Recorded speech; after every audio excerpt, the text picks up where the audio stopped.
This week's Torah portion is called Chaye Sarah, which means the life of Sarah, and it really talks about the end of her life and her death. But it's also, people forget, the Torah portion that talks about the death of Abraham, her husband. And, the Torah is about to eulogize Abraham. Abraham, the founder of monotheism, the founder of the Jewish people. You can imagine what this eulogy is going to sound like, what the Torah is going to say, what accolades the Torah is going to heap upon this giant of spirituality, this trailblazer of Judaism. And the Torah gets up and says, Abraham was old, and he was satisfied, and he died. That's it. That's all that Abraham gets as his parting words. He was old and satisfied. But the truth is, that's probably the best thing you can possibly say about a human being like Abraham. You see, in life, there are two channels. There are two tracks.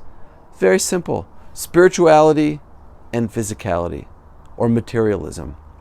And in the world of the material, in the world of the physical, there's a general rule, a psychological principle that the Talmud tells us, which we all know intuitively to be so true, which is that if you have 100, you want 200. Meaning you can never be fully satisfied in the material world. Somebody who, King Solomon wisely said, someone who loves money will never be satisfied with money.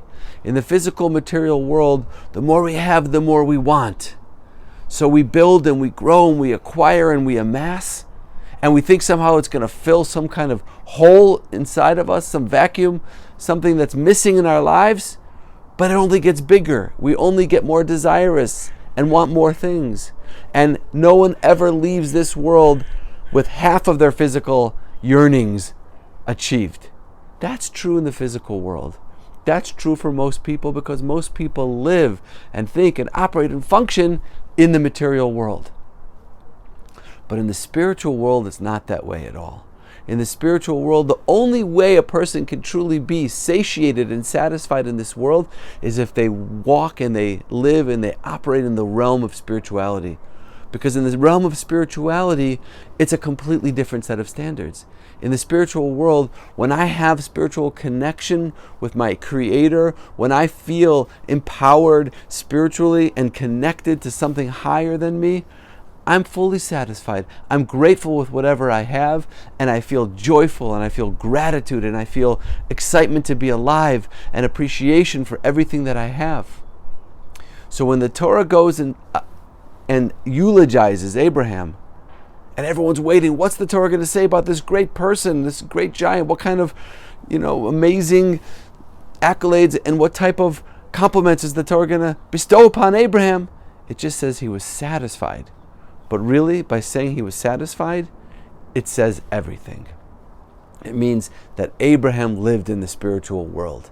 Because if he lived in a world of physical, material pursuit, he never could have reached the achievement of satisfaction. And that's a takeaway for all of us. Abraham and Sarah are our patriarch and matriarch.